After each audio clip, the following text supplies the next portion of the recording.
Bienvenidos a esta reunión.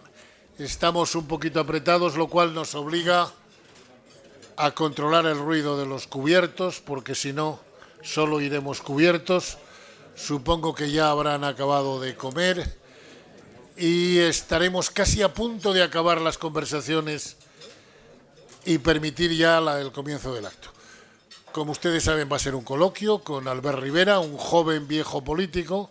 Digo joven porque es joven y viejo porque, hombre, lleva 10 años ya en esta lidia, 9, 8 y medio en Cataluña, en Barcelona, y ahora estrena plaza en Madrid, que siempre es una plaza que tiene su dificultad.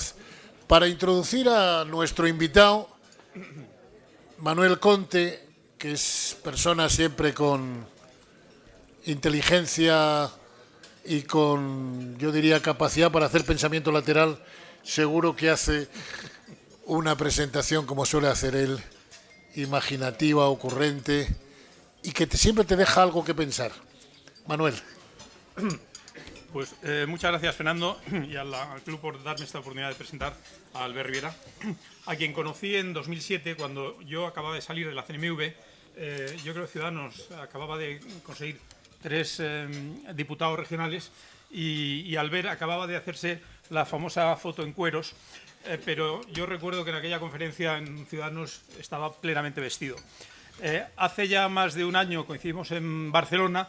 Albert me dijo que pensaba expandirse como partido y como proyecto político a toda España y si yo estaba dispuesto a colaborar, y le dije que sí, que encantado. Mi única limitación es que yo he sido siempre tan partidario del pensamiento lateral, como decía Fernando, y tan independiente, desde parvulitos, me moriré independiente, y bajo esa premisa, pues encantado de colaborar como se iba haciendo. ¿Cuáles son las razones de mi admiración por Albert y por Ciudadanos, antes de darle la palabra? Pues yo creo que varias. Primero, porque es el ejemplo típico de identidades múltiples y armoniosamente superpuestas. Porque es barcelonés también de raíces malagueñas, es catalán, español, europeo, y yo no veo que haya conflicto entre esas identidades, ¿no? Hay un célebre libro de Aman Malouf sobre las identidades asesinas, y yo creo que hay que justo buscar la idea contraria, identidades que se apoyan, y yo creo que afortunadamente Albert no es un único ejemplo. Yo creo que hay varios catalanes que a mi juicio son ejemplos magníficos de esa superposición armoniosa de identidades. Uno por el que tengo particular simpatía, siempre lo he tenido, no es político, es cantante, es Serrat, y le tengo especial simpatía porque yo en la intimidad cantaba canciones en catalán, y esto sí que es verídico. Pero ha habido otros políticos que yo creo que también han conjugado esas dos dimensiones. Yo creo que Josep Piqué es un caso típico, y es una pena que el Partido Popular lo expulsara de la vida política de una forma tan torpe. Miquel Roca, hay muchísimos, pero yo creo que desde luego Albert es un parangón de esa idea. La segunda es que, y ya lo ha dicho Fernando, es sangre nueva, es una nueva generación. Yo la edad de Albert la tengo perfectamente controlada porque es mes y medio mayor que la mayor de mis hijas. O sea, que sé perfectamente en cada momento la edad exacta que tiene Albert. Y yo creo que debemos evitar el culto absurdo a la juventud. Yo creo que en política, como en todo, tiene que haber gente desde muy joven hasta nonagenarios, octogenarios. Yo creo que... Pero lo que también es cierto es que ningún colectivo, y la gente joven o las mujeres u otros colectivos, deben estar infrarrepresentados. Y yo creo que hasta ahora en la vida política española la gente joven estaba infrarrepresentada, y por eso que llegue gente nueva como Albert, pues yo creo que es un motivo de gloria, no porque los que ya peinamos canas o estamos ya medio calvos, pues seamos ya un desecho de tienda, sino porque hay que tener diversidad, no solo en materia de género, sino también en materia de edad. La tercera idea por la que yo admiro a Albert y apoyo a Ciudadanos es porque Ciudadanos, que es un partido socialmente progresista, y yo creo en eso tiene muchas de las ideas comunes con las buenas ideas progresistas de partidos como el PSOE, pero también es económicamente sensato y realista. Y a esa conjunción de ideas le añade 2 ventajas adicionales. Primero, que no tiene el lastre de la corrupción que ha corroído al partido, como le ha pasado al Partido Popular o le ha pasado a Convergencia y Unión, y luego además que está incorporando progresivamente equipos nuevos dispuestos a innovar. Yo lo sé porque Yo colaboro en el área económica que dirige Luis Garicano y veo que hay un plantel de economistas jóvenes con ideas nuevas que tratan de traer las buenas experiencias de otros países a España, y me parece que eso es un elemento novedoso.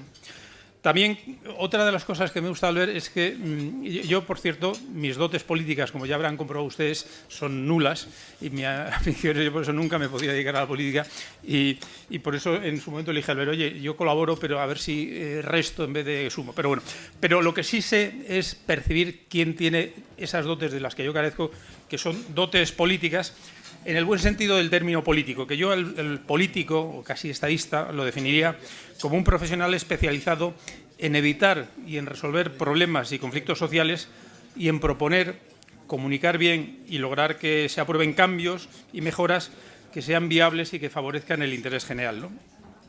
Para Albert me consta, porque se lo he oído muchas veces, hay modelos y precedentes en España. Adolfo Suárez es un ejemplo típico, también en muchas ocasiones habla de Felipe González. Yo creo que no habría que olvidar también otros que no tenían grandes capacidades de comunicar, pero que fueron magníficos profesionales serios. Calvo Sotelo es un ejemplo que quizá no ha tenido el reconocimiento público que mereciera, pero a mi juicio también hay parangones internacionales que cuadran muy bien en lo que yo creo que es el perfil de Albert. Yo diría que en Estados Unidos a mí me viene a la cabeza dos personajes que tenían o que tienen esa mezcla de fondo y forma que yo veo en Albert y que no existe siempre en otros políticos.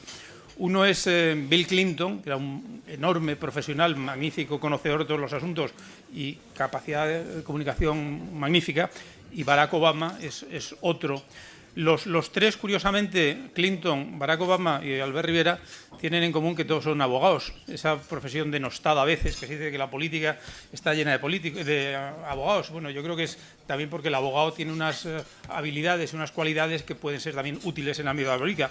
Lo que sí me consta bien es que Albert Rivera no fuma y, desde luego, jamás ha fumado ningún puro. Y finalmente, porque Albert Rivera yo creo que tiene otra característica que yo aprecio, y es que es emprendedor. Hablamos siempre mucho de los emprendedores en el sentido económico, pero también hay la figura del emprendedor político, que es el que de una idea, un proyecto pequeñito, logra hacer una cosa más grande y una cosa, un imperio, ¿no? Y yo creo que Albert ha logrado, aparte de sus ideas, de un partido catalán, Ciutadans, ha pasado luego a promover, y reuniéndose de un amplio elenco de colaboradores a Ciudadanos. Y yo lo que le he propuesto algunas veces, y lo he propuesto por escrito en las páginas del Mundo, es que ya debíamos pensar en una dimensión europea y pensar ya en un partido de los European Citizens, los ciudadanos europeos, que sea un poco la versión europea del Partido Demócrata de los Estados Unidos. Por eso yo en Estados Unidos, sin dudar, votaría siempre Partido Demócrata, y por eso en España me encuentro muy cómodo apoyando a Ciudadanos, porque creo que es lo más parecido a lo que en Estados Unidos sería el Partido Demócrata, que es. Ahora bien, para esa estrategia de un partido catalán pasar a un partido de ámbito nacional y en el futuro, espero, un partido europeo, hay dos estrategias. Una es el crecimiento orgánico, como sabe cualquier empresario, el crecimiento orgánico o el crecimiento mediante fusiones y adquisiciones. Todo el mundo sabe que el crecimiento orgánico es el ideal porque te permite una armonía, comunidad de ideas, pero que es un poco lento, y que el procedimiento de fusiones y adquisiciones tiene la ventaja de que es mucho más rápido, pero exige el integrar equipos y garantizar la calidad y homogeneidad de toda la organización política. Bueno, pues yo creo que precisamente eso es de lo que nos va a hablar Albert, de ese paso a un partido de ámbito nacional que se ha presentado en las últimas elecciones locales y autonómicas en todas las comunidades autónomas y en infinidad de municipios, y ya han transcurrido 100 días y yo creo que Albert nos va a hacer esencialmente balance de ese periodo. Muchas gracias. Bueno, pues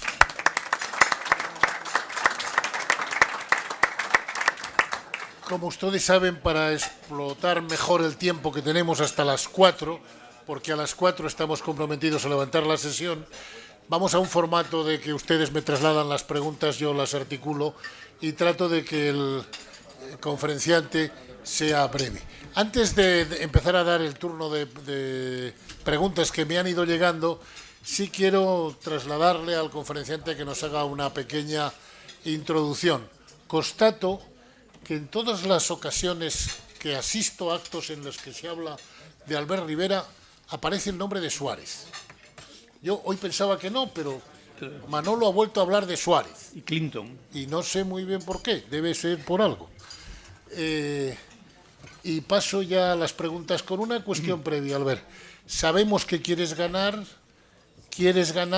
¿para qué quieres ganar? ¿Está abierto? Sí. Bueno, en primer lugar, buenas tardes a todos. Gracias, Manuel, por tus palabras y por aceptar esta presentación. Y es un orgullo contar con buenos profesionales y gente honrada como tú, colaborando altruistamente con un proyecto que no es un proyecto político solo, es un proyecto para España. No es un partido político, es un proyecto para España. Y con esto contesto la pregunta que me hacía también Urbaneja, ¿no? Es decir, lo que queremos es ganar, pero no solo por ganar, sino para que España se transforme, para que este país se compare y pueda competir con los mejores y las mejores naciones de Europa, que creo que tenemos talento, historia, cultura, ámbito geográfico, democrático, para poder mirarnos de tú a tú con los países más avanzados económica y socialmente como son los centroeuropeos o los nórdicos. Y, por supuesto, con países como Estados Unidos, ¿no? Así que eso es lo que quiero. A mí me gustaría vivir en un país en que el presidente del gobierno no celebre tener un 22% de paro, vaya, así de claro. Me parece que no podemos conformarnos con lo que vemos, con lo que escuchamos, con lo que leemos. Tenemos que ser más ambiciosos. Y yo quiero una España en la que mi hija, por cierto, pues tenga pasaporte europeo, tenga pasaporte español, aunque haya nacido en Barcelona. Y eso lo digo porque me parece que la España que queremos muchos, pero yo en particular, ya que me preguntas, yo quiero una España unida, pero soy consciente de que no habrá España unida si no es una España que se regenera política y democráticamente. Que nadie se engañe. O regeneramos este país o este país siempre tendrá problemas de unidad, ya sea territorial o de bandos. La historia lo ha demostrado. España se ha partido en bandos, en rojos y azules cuando no ha habido unidad. Y España algunos quieren partir nuestro país en trozos porque no quieren y no hay regeneración democrática. Por tanto, la unión de España va absolutamente vinculada a una regeneración institucional democrática de nuestro país.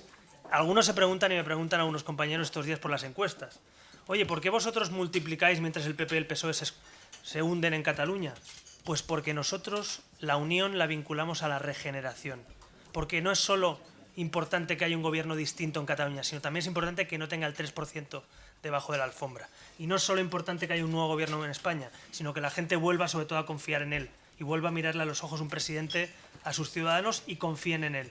Y ya que han citado a Suárez, y acabo con esto, creo que este país necesita otra vez gente que haga más por su país que por su partido. Y Suárez fue un ejemplo, y ustedes lo saben y en este club lo han vivido, que Suárez hizo más por España que por su partido. Y yo, sin aspirar a compararme con el presidente Suárez, porque es una persona infinitamente más importante para España que yo, pero sí quiero colaborar con mi equipo a volver a poner por delante España de nuestras siglas, de nuestro partido. Ciudadanos es un utensilio para la sociedad española y no la sociedad española un utensilio para Ciudadanos. Muchas gracias, Albert. Si aplauden mucho, perdemos tiempo. De manera que nos damos todos por aplaudidos y por reconocidos. Nuestro invitado tiene como característica que suele ser ágil en las respuestas, de manera que en vez de agrupar los temas, voy a granearle las respuestas, las preguntas según me ha llegado. Fernando Jáuregui, viejo amigo y compañero, querido, me dice, ¿se puede apoyar al PP y no a Rajoy? ¿Cabe la posibilidad de que un cambio en la cabeza del PP tras las elecciones generales? ¿Hay conversaciones al respecto? Pues mire, eso pregúntenselo a los militantes del Partido Popular, que aunque no pueden hacer primarias, porque no les permite su presidente hacer primarias, pues decidan el futuro de su partido. Nosotros no vamos a arreglar al PP o al PSOE, nosotros queremos arreglar España. Juan Carlos Guerra Zunzunegui le pregunta, ¿cómo es posible que en Andalucía no se pidan aclaraciones por los ERES y las concesiones de las minas de Aznalcóllar? Pues mira, me alegro mucho que me haga esa pregunta porque se ha puesto en marcha la Comisión de Investigación de Aznalcóllar, que la ha pedido Ciudadanos. También ha dimitido la directora de minas de Aznalcóllar, de toda la Junta y también de Aznalcóllar, gracias al acuerdo que puso en marcha Ciudadanos, cosa que era impensable con Arenas en la oposición. Fernando Arbés, socio, economista, viejo compañero de otras aventuras, con su sentido de estadista, ¿cómo piensa evitar que el próximo gobierno caiga en manos de demagogos, destrozando la recuperación económica y el prestigio internacional que se ha conseguido? Pues yo quiero convencer a los españoles que es mejor un proyecto sensato y viable que no un proyecto populista e inviable. Pero no lo voy a hacer con miedo. Ya da bastante miedo algunas propuestas que leemos y escuchamos y lo que pasa en Grecia. No es suficiente, como dijo Rajoy el otro día, cuidado que viene Podemos, sino que hay que decirle a la gente qué vas a hacer tú y qué quieres para España. Y yo creo que estamos instalados en cuidado que viene otro peor que yo. Ya, oiga, pero mire, es que algunos ni queremos a Podemos, ni queremos conformarnos con lo que vemos. Ni con Bárcenas, ni con Gürtel, ni con Púnica, ni con el 22% de paro, ni con un modelo económico que hay que modernizar. En fin, yo creo sinceramente que España se merece y puede aspirar a más que lo que tenemos. Y yo no voy a jugar en la campaña electoral a decir cuidado que viene Podemos. Ya sabemos que está ahí, hay algunos ayuntamientos que están gobernados por Podemos, ya sabemos lo que están no haciendo y haciendo, así que creo que hay que explicarle a los españoles cuál es tu proyecto. O sea, yo no me voy a dedicar toda la campaña a hablar de los proyectos de los demás, yo quiero explicar a los españoles qué quiero y qué quiere mi equipo, y creo que yo en ese sentido vamos a dejarnos todo lo que haga falta para explicar a los españoles qué reformas, y de hecho lo estamos haciendo. Ciudadanos es el único partido. Por cierto, el miércoles, pasado mañana, presentamos la 5ª presentación económica y social de nuestro programa para gobernar España. Lo estamos haciendo sin estar ni siquiera en el Congreso. Pues yo le invito a los demás partidos que en vez de hablar del miedo a los demás, nos expliquen qué piensan hacer ellos, ¿no? Algunos ya sabemos lo que han hecho, pero en todo caso que nos expliquen si piensan enmendar o cambiar alguna cosa de la que han hecho en los últimos años, ¿no? Yo te agradezco que hayas evitado, nos vamos a dejar la piel, porque yo estoy viendo las calles llenas de piel, de gente que se ha dejado la piel en lo que hace, ¿no? Yo creo que con trabajar razonablemente sería suficiente. Perdón. Pilar Santos, colega del periódico de Cataluña, ¿apoya que España reciba los 15.000 refugiados que le pide Bruselas? Bueno, yo no voy a hablar de cifras porque son personas, lo primero. No vamos a hacer aquí un debate de número como si fuera kilo, esto no. Vamos a ser serios. Hay un debate de cuotas, efectivamente, y de solidaridad europea. Lo primero que quiero decir es, y tenemos aquí a Padre Ángel, que ha hablado con él antes de entrar, que hay solidaridad. España es el país más solidario de Europa en todos los términos, en todos. Y eso es una suerte. Y está bien que haya familias, barrios, ciudades que quieran hacer esa labor. Pero no es suficiente. ¿Verdad, Padre Ángel, que no es suficiente? Lo que hay que hacer es que los estados de la Unión Europea, que esta Unión Europea no nos avergüence, sino que nos represente. Y por tanto yo quiero que España, por supuesto, acoja y se debata cómo, de qué manera, cuánto, con qué fondo económico, ¿no? Ciudadanos ha pedido, en el Grupo Demócrata Liberal, en ese grupo que existe, Manuel, el Grupo Demócrata Liberal en el que está Ciudadanos, ha pedido un fondo de la Unión Europea para hacer frente a este drama que es de guerra. Yo recuerdo que algunos hablan de inmigración económica o de derechos económicos. No, no. Esto es un amparo a personas perseguidas, refugiadas y que piden, en definitiva, que no sean masacradas en su guerra. Así que Europa, la vieja Europa, tiene que ser también la nueva Europa y tiene que acoger a esa gente. Que sean 15.000, 12.000, 13.000 o 16.000 o que el fondo sea más o menos, yo no voy a entrar en ese juego porque me parece que eso compete a los Estados y a la Unión Europea. Anónimo dice aquí dos preguntas. Una es sobre refugiados sirios, que yo creo que está contestada, pero la primera dice, ¿está su partido a favor de mantener los 17 estatutos, las 17 comunidades autónomas en un ámbito como es el europeo? Bueno, si España vuelve a ser un Estado autonómico, y digo vuelve a ser porque a mí me parece que nos hemos pasado en algunos sitios y ya no es un Estado autonómico, sino un Estado fragmentado, como dice Francisco Sosa Wagner muy bien en su libro, ¿no? Es la España fragmentada, que no es exactamente una España descentralizada. Pues yo sí que creo que el Estado autonómico era una buena idea. Lo que pasa es que cuando uno desarrolla una cosa de manera sin un plan y a pacto con los nacionalistas y a golpe de partidos que se reparten el poder y los cargos de confianza y las estructuras políticas, pues pasa lo que pasa, que se deforma la idea original. Yo creo que el Estado autonómico reorganizado, aclarando las competencias locales, autonómicas y estatales, su financiación de cada una de ellas, obviando y dejando a un lado los debates identitarios, yendo a un debate de gestión y de recursos y sobre todo garantizando la igualdad de derechos de todos los españoles, no es una mala idea. El problema es que se ha degenerado, insisto. Así que yo no creo que el problema de España, como dicen algunos, sea que España sea un Estado descentralizado, porque veo Estados descentralizados como Estados Unidos o Alemania y, hombre, no les va mal. Así que el problema no es la descentralización, el problema es la corrupción, el problema es la duplicidad de administraciones, el problema es la economía y el modelo económico obsoleto que tenemos. Entonces yo creo que en ese sentido el problema no es tanto el modelo como los señores que han desarrollado el modelo, con aquellos, por cierto, que querían romper el país. Digo que es muy difícil gobernar España con quien quiere romper España. Me parece de derecho, de EGB o de parvularios, ¿no? Es decir, hoy leí unas declaraciones, otra vez el PSOE parece que vuelve a las andadas y que Pedro Sánchez pues se quiere parecer a Zapatero. A mí me preocupa, porque Zapatero ya vino a decir aquello de aprobaremos el estatuto que salga al Parlamento de Cataluña, 2 tripartitos con Esquerra y así estamos, además de Convergencia del PP. Así que yo sinceramente me parece que la igualdad de derechos y libertades en un modelo descentralizado se puede defender, y ahí están ejemplos federales como el de Alemania, el de Austria o el de Estados Unidos, ¿no? ¿Qué le parece la idea de Ramón Tamames, que expone en su libro ¿A dónde vas, Cataluña?, de situar en Barcelona el Senado y el Ministerio de Asuntos Territoriales? Bueno, yo primero, antes de trasladar senados, habría que reformarlo o cerrarlo. Digo porque no traslademos organismos que tienen que ser reformados. Nosotros lo hemos resumido así. Ciudadanos va a llevar un programa ambicioso de reforma al Senado para que sea un Senado territorial, parecido al modelo alemán exactamente, donde hay muchos menos senadores, donde tienen representación de sus cámaras territoriales y donde se trasladan competencias de debate territorial, cosa que no se hace en el Congreso, no debería hacerse en el Congreso. A partir de ahí, si lo reformáramos, yo lo he dicho siempre, no creo que esa sea la única solución, pero en un modelo descentralizado de país pues no se puede descartar nada. Es decir, a nadie le extraña que la bolsa principal de Alemania esté en Frankfurt, o que el motor económico de Italia sea Milán, o que Ámsterdam, Rotterdam o La Haya compartan capitalidades económicas, culturales, ¿no? o políticas, ¿no? Así que en ese sentido, si un Estado es descentralizado no hay ningún problema. El problema, hablando claro, es que entendamos que las autonomías son Estado, que el señor Artur Mas, presidente en funciones y espero que por poco tiempo, es el máximo representante ordinario del Estado en Cataluña. Eso es lo que dice la Constitución.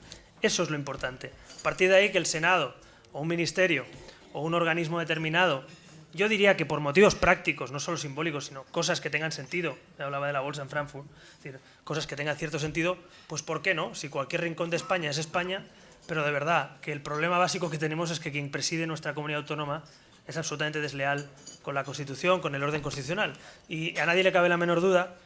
Leía estos días que el Partido Popular a última hora y además presentado por un candidato autonómico, pues quería cambiar la ley para hacer cumplir la ley, una cosa un poco también paradójica de que es de este país, ¿no? La ley no hace falta cambiarla para hacer cumplirla, es decir, hay ordenamiento jurídico suficiente para que se cumpla si uno quiere.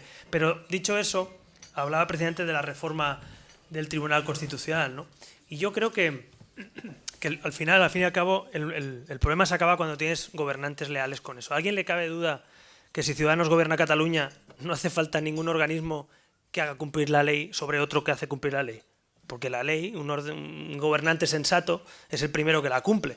El problema es que tenemos un gobernante que tiene como principal objetivo no cumplirla. Y por cierto, socio histórico de los gobiernos de España, ¿no? Del PP o del PSOE. Ese es el problema verdadero. Así que Ciudadanos tiene una solución. No gobernemos con los que quieren romper nuestro país, gobernemos con otros compatriotas que con matices quieren seguir siendo compatriotas. Y 2, en Cataluña sumemos una mayoría alternativa para que quien gobierne, espero que sea Inés Arrimadas, primera presidenta de la Generalitat de la historia, por cierto, ojalá, pues sea una persona que sea absolutamente leal con la Constitución y con el Estatuto de Autonomía. Pues siguiendo el hilo, Daniel Los Certales dice, suponiendo que el PP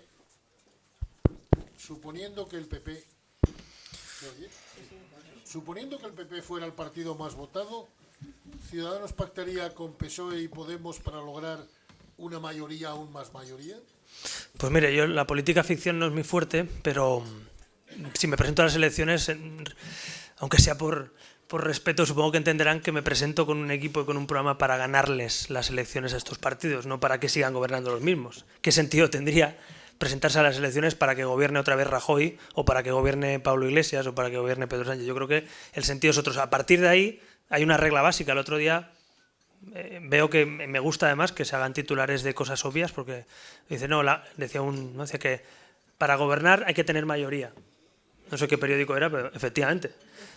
Lo que pasa es que algunos quieren que para gobernar la regla sea tener un voto más que la segunda lista. No, para gobernar hay que tener mayoría. Y las mayorías se consiguen dialogando, reformando, enmendando y sobre todo con generosidad. Nadie puede gobernar un país, yo tampoco. O sea, si gana Ciudadanos las elecciones, yo ya sé que los demás nos van a poner condiciones. Pero no les llamaré chantajistas.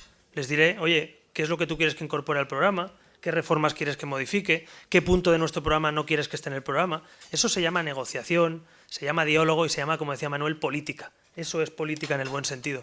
Así que a mí, si me toca gobernar España en minoría, con apoyos de otros partidos, asumiré que gobierno también para los votantes de todos esos partidos. Yo he dicho muchas veces, pero quiero repetirlo aquí porque me parece, bueno, otra obviedad, pero creo que es bueno recordarlo, que los votantes del PP, los votantes del PSOE, por supuesto los de Ciudadanos, e incluso los de Podemos, no son mis enemigos, son mis compatriotas.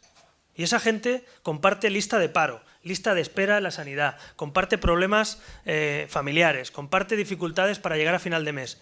Yo no puedo gobernar de espaldas al 75% de la población si gano con un 25%. Ese es el error que algunos piensan. No, yo si gano con un voto más que tú, le doy la espalda al 75% de la representación nacional. No. Hay que gobernar para todos. Y volviendo a citar a Suárez, si algo se demostró en la transición es que desde el centro, dialogando con los extremos, digámoslo así, se consiguió, y aquí se vio y se visualizó, se hizo tangible, pues que en la misma mesa estaba sentado Carrillo, estaba Felipe González, estaba Fraga, estaba Suárez, estaban los agentes sociales y se hicieron los pactos de la Moncloa y se hizo nuestra Constitución. Así que yo de aquello también quiero sacar algo positivo. Hay que sentarse en la mesa a hablar. Y lo digo porque está muy bien hacer cartas en los periódicos. Y esta nueva moda epistolar de los líderes políticos, yo la respeto. Pero a mí me gusta más trabajar y me gusta más sentarme en una mesa. Y a lo mejor no sé si es porque soy abogado, me gusta también negociar las cosas y sobre todo plasmarlas en un documento y que los ciudadanos lo sepan. Así que si a mí me toca gobernar España, uno de mis objetivos es poder sentar en la mesa a los principales agentes políticos y sociales del país y volver a reconstruir todo aquello que se haya roto por el camino. Pablo Boyer, abogado, dice, en un debate con Pablo Iglesias, ¿cómo desmontaría sus visiones sobre cómo debe ser España bajo su mandato como presidente? El su no sé si se refiere a ti o a Pablo Iglesias. Ya. Lo dejo que lo interpretes. Bueno, también es política ficción eso de un debate con Pablo Iglesias, porque lo han pedido ya muchos medios de comunicación. Creo que hay algo previsto por ahí para otoño, así que igual lo vemos. Pero en todo caso, yo creo que a Podemos, sinceramente, muchas veces se le ha criticado por sus vínculos con Venezuela, por sus pactos con los separatistas o incluso una visión equivocada, sin duda, también de todo lo que pasó en el País Vasco y con la situación de los presos de ETA. Pero para mí, aparte de todo eso, que puede ser cierto, yo creo que el principal problema de Podemos es la incompetencia y la falta de propuestas realistas y sensatas. Es decir, a mí, al margen de esos vínculos o no, lo que me preocupa es que quien gestione mi ayuntamiento, mi comunidad autónoma, tengan buenos equipos económicos, sepan cuadrar las cuentas, hagan propuestas viables. Les voy a poner un ejemplo. Decir a los españoles que se van a jubilar a los 60 años, básicamente es mentira. Se puede decir así. Porque no hay ningún país de Europa con la demografía que tenemos y el envejecimiento de la población que se permita. Más bien van en línea contraria. Hace poco hemos cambiado en España para ir a los 67. Algunos países plantean incluso ir más allá. Yo no sé si serán 67, 66 o 68. Pero decirle a un ciudadano que está acabando su vida laboral, que ha cotizado y ve cómo su pensión se reduce, generar esa ilusión con mentiras, me parece que es nocivo para el sistema democrático, porque la democracia consiste en dar soluciones a la gente, ¿no? No en proponer cosas imposibles y luego frustrarles. Hemos visto el ejemplo de Grecia. Grecia tiene a mi juicio, dos lecciones. Una, no puedes solo ilusionar a la gente a base de propuestas inviables o de mentiras, porque acaba frustrando igual o más que los anteriores. Y dos, también un toque para Europa. Cuidado, que los ciudadanos griegos, los españoles, los portugueses, los italianos, los irlandeses, también somos europeos. Y por tanto, eso que se dice el sur de Europa es una parte importante de lo que yo considero nación europea, ese proyecto común europeo. Así que tampoco demos la espalda al crecimiento, a la recuperación y a la adecuación de los déficits y el control de los déficits en cada uno de los países, ¿no? Entonces yo, sinceramente, a Podemos la mayor crítica creo que hay que hacerle, si es que hay que hacérsela, es que su proyecto, sus propuestas, pues no son realizables, no son reales, es decir, frustran todavía más a la ciudadanía. Y por supuesto que hablar ya de los bandos que pretenden generar. A mí una frase de Pablo Iglesias que siempre la repito porque me parece muy preocupante, ¿no? Aquello de quiero que el miedo cambie de bando.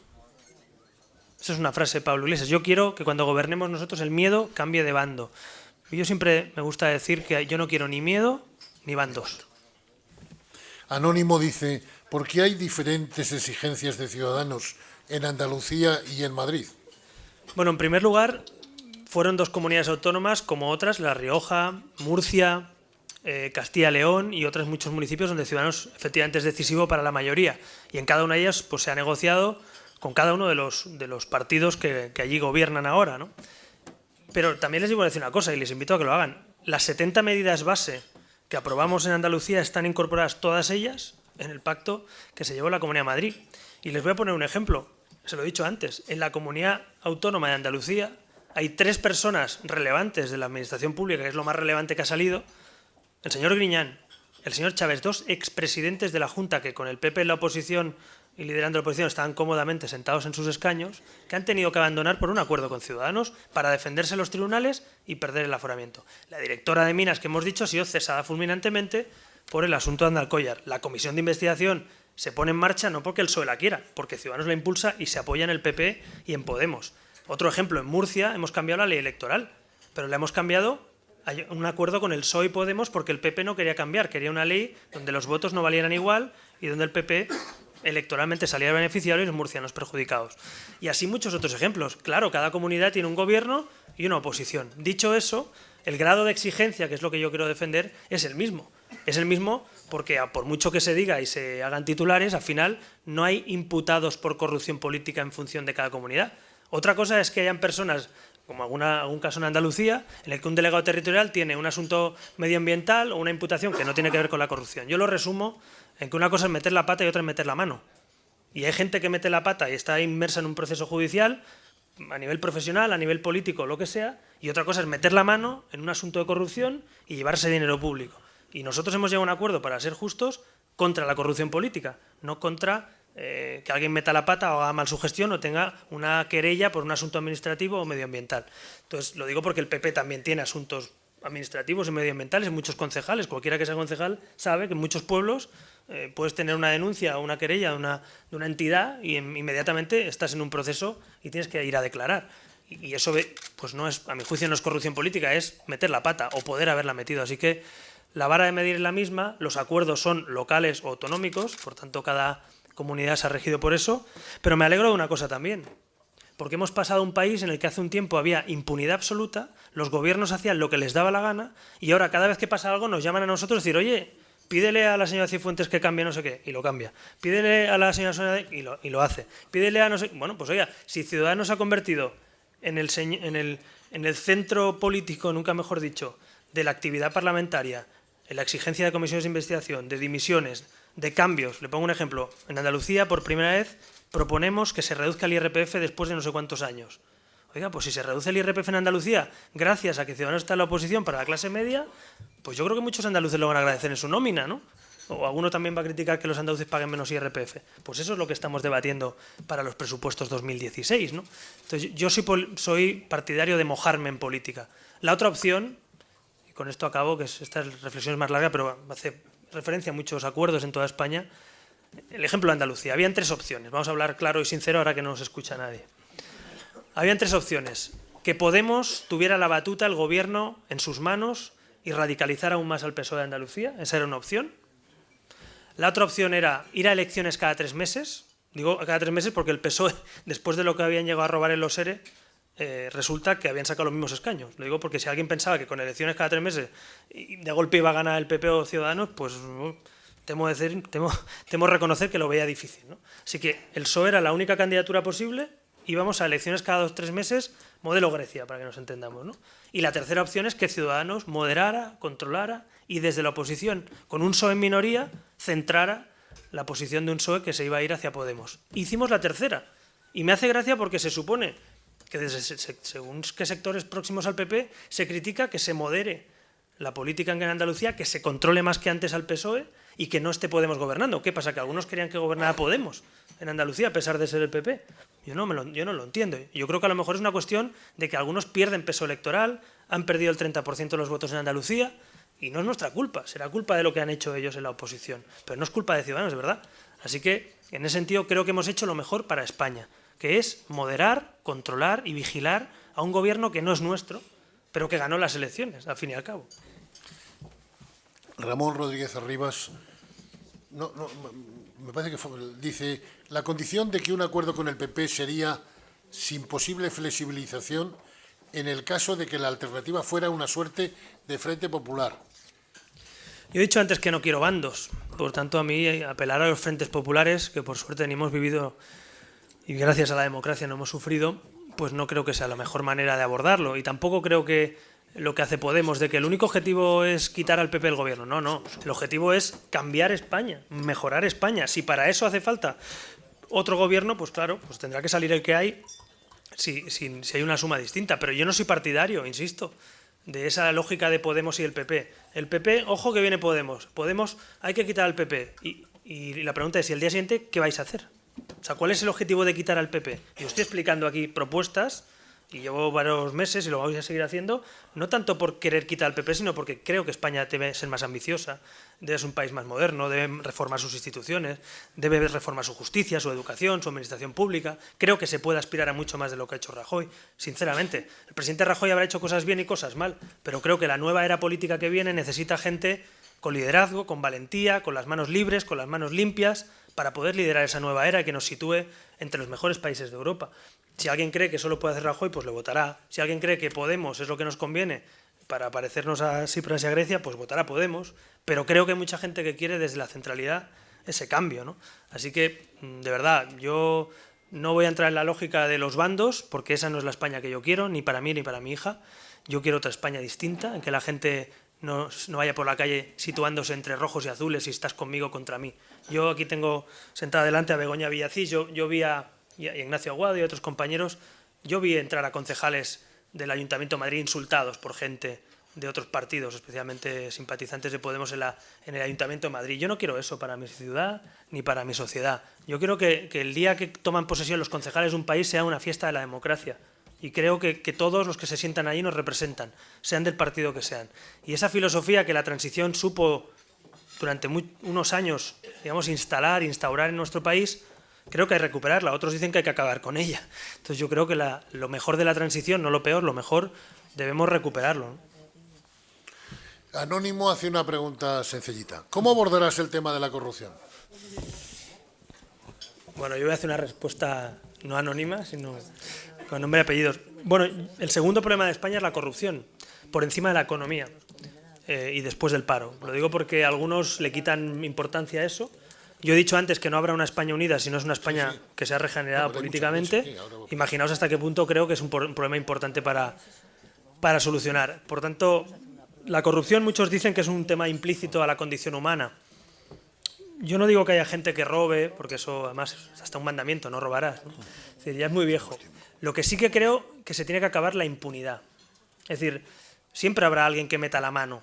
Lo que no puede haber es impunidad. Lo que no puede haber es un sistema de justicia por el cual, entre amiguetes, acaben indultados a condenados por corrupción política. Y eso ha pasado en España. Hace poco, en 2012, Rajoy indultaba a los corruptos del caso Travall, de Convergencia y Unió, y los indultaba. O sea, no hace tanto, es 2012. Rajoy y Gallardón indultaron a los corruptos condenados en el caso Travall. Y yo no quiero un país en el que mi presidente, da igual del partido que sea, al final del ciclo del agua, que digo yo, del ciclo de la justicia, dice, bueno, no te has escapado por el Supremo, no te has escapado por aforado, no te has escapado con no sé qué, pero al final, oye, si no va bien la cosa, no te preocupes, que ya te salvaremos con un indulto. Pues yo propongo una cosa, por ejemplo, que no hayan posibilidad de indultar a casos de corrupción política en España, que la ley de los indultos excluya ciertos delitos que atentan contra lo más esencial de la credibilidad de la vida pública, ¿no? Así que yo creo que tenemos que limitar ese sentido. La justicia, pues yo soy partidario de que la mayoría del Poder Judicial lo escojan los jueces, no los políticos. Parece algo obvio, pero hay que volver a ello, porque si Montesquieu existió, yo no le conocí, pero Si existió, pues ya dijo Alfonso Guerra que lo habían matado y el PP lo acaba de enterrar, ¿no? Entonces, yo creo que hay que volver a recuperar la separación de poderes porque es fundamental para la calidad democrática. Porque un juez no puede verse castigado o premiado en función de cómo aborda un debate de un asunto de corrupción de un partido político. Me da igual del que sea. Hemos visto cómo se premia o castiga desde el Poder Judicial a los jueces o el Constitucional.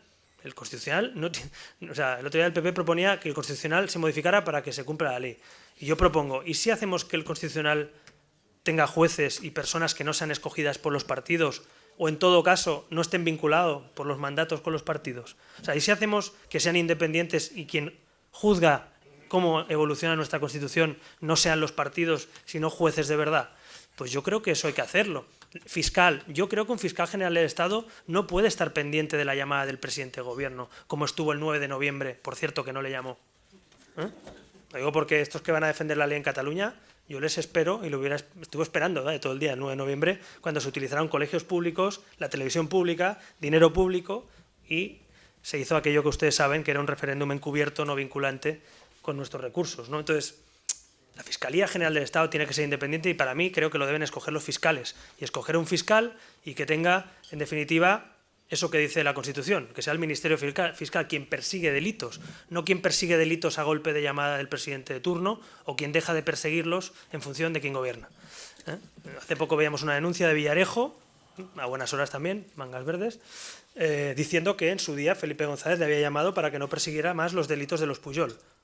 Hombre, primero, lo podía haber dicho antes, después de 20 y tantos años, y segundo, a mí me duele profundamente que hayan presidentes que por pactos políticos dejen de perseguir delitos de otros políticos. 15 años ha estado el expediente de los Pujol abierto en Hacienda. Alguno de ustedes, espero que no os pase a ninguno, pero les aseguro que si hay un expediente un día abierto de Hacienda no dura 15 años, y mucho menos se cierra en falso. Así que eso, hablando de corrupción, justicia, separación de poderes, fiscales, jueces libres, hombres buenos, separados de la política. Y luego, por supuesto, cuando uno roba o lo parece o genera una sospecha, apartarles inmediatamente de la vida pública para que el resto de vida pública no se contamine de la sospecha, ¿no? Hay muchas medidas y hay muchas propuestas inteligentes sobre la corrupción, que nosotros además hemos hecho bastantes cosas y estamos abiertos a incorporar. Pero, hombre, creo que algo más mejor de lo que se ha hecho se puede hacer. Yo creo que algún día los españoles podremos volver a mirarnos a los ojos y mirar a los ojos a los cargos públicos y no pensar que el que está sentado en un escaño concejal está ahí para forrarse. Y esto que digo no lo digo yo, lo dice el CIS, que el 70% españoles piensan que los que estamos en política estamos aquí para enriquecernos personalmente o para cometer delitos. Y esa percepción generalizada tendrá algo que ver con lo que ha pasado en España en los últimos años, ¿no? Mi presidenta Elsa González, no sé dónde está, no la veo, dice: ¿qué responsabilidad atribuye a la prensa en la degeneración y en la regeneración de España? Facilita también. Bueno, a mí me parece, la verdad, un debate muy interesante y creo que hay que abordarlo con valentía. Yo no soy periodista, pero también comparto y conozco y he tenido algunos debates con algunos periodistas y con alguna gente que trabaja en empresas de comunicación. Hay una frase en un capítulo de mi libro que quise titular un capítulo explicando, precisamente hablando sobre presiones políticas a los medios de comunicación y a los periodistas, que venía a decir que no hay democracia sin periodismo. Es decir, no hay una democracia, no hay un sistema democrático que se entienda si no hay un periodismo libre. Y yo creo que estamos asistiendo a unos años en los que la crisis económica, por un lado, ha puesto a los periodistas y a los medios a los pies de los caballos, en este caso a los pies del gobierno, de turno, de donde sea, y creo que eso es malo, ¿no? Porque al final eso no da libertad. Yo creo que la libertad es poder publicar lo que tú crees que debes publicar y no cambiar titulares, poner portadas o no en función de la subvención o del sustento o del crédito sindicado que te haya dado o no un gobierno o una caja de ahorros vinculada a un gobierno. Y por tanto, en ese sentido, creo que falta mucho trabajo en ese sentido.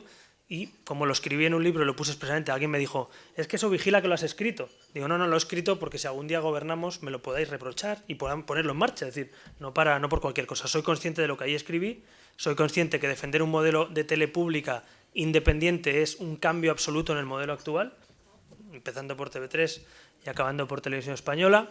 Y, evidentemente, lo que yo digo, la prensa concertada tiene que ser prensa libre. Concertada es aquella prensa que supuestamente es privada, pero que digamos, sanea sus cuentas con el dinero público, porque si no, no existiría. Yo le llamo prensa concertada. Y yo creo que tiene que haber prensa pública, o en este caso medios públicos controlados, determinando qué funciones hacen y con un control político, parlamentario y periodístico, y 2, prensa libre, que, si respeta la ley, pueda publicar aquello que crea conveniente. Yo creo que es la única manera de mejorar también nuestra democracia por la vía del periodismo. Elsa Triguero, de Europa Press, dice: si dice no estar de acuerdo con el modelo de Estado que parece esbozar Pedro Sánchez, que habla de la singularidad de Cataluña, ¿eso no sería un impedimento para pactar con el PSOE tras las elecciones generales? Hombre, si el PSOE... el problema del PSOE es que como cada día leo un titular distinto y una carta distinta, pues estoy un poco, lo reconozco, un poco desconcertado. No sé si le pasa igual a los españoles, especialmente a los catalanes con el PSC, que veo que también por lo que dicen las encuestas, están bastante desconcertados, ¿no?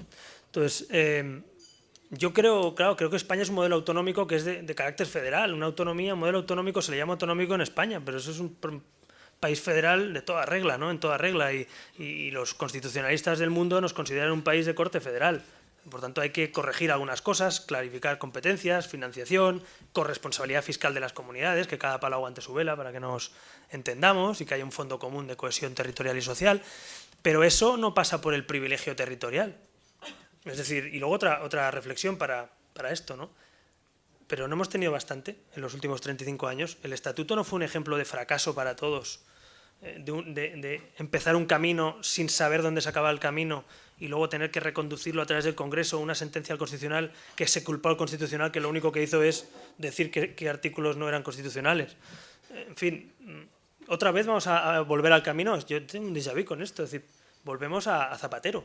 Y yo creo que Zapatero, si uno de los errores cometió en su mandato es abrir el melón territorial sin saber a dónde iba, sin tener un pacto de consenso con el principal partido de la oposición por entonces y sin tener en cuenta lo que se hizo en la transición. Entonces, si a mí me toca algún día encabezar una reforma constitucional de España, no se me ocurrirá hacerla sin saber a dónde voy, sin tener un consenso muy amplio y sin romper lo que hemos construido entre todos. Entonces, claro que hay que ajustar la Constitución y modernizarla. Hay artículos que hay que modernizar, hay cosas que se pueden mejorar, hay cosas que ya no tienen sentido porque fueron pensadas para el desarrollo autonómico, ya se ha desarrollado. Pero ahí está el informe que hizo en su día el Consejo de Estado, Rubio Llorente, que es una buena base de negociación, de debate, pero insisto, son enmiendas técnicas de carácter político que se basan en lo bueno que se hizo en la transición, no en enmendar la transición. Y yo creo que el problema de ese modelo es venir a decir, oye, el problema que hay en Cataluña es que tenemos que decir que los catalanes son distintos al resto de españoles. Mire, si ustedes me apuran, la singularidad de Cataluña ya está reconocida en la Constitución. Somos bilingües, no monolingües. Ya hay 2 lenguas oficiales, no una. Ya está reconocido en el artículo de nuestra Constitución, el artículo 2 y el artículo 3 de nuestra Constitución. Ya se reconoce la pluralidad, la diversidad de España. Entonces, ¿qué es eso de la singularidad? ¿Que los jueces no persigan a Pujol? Pregunto.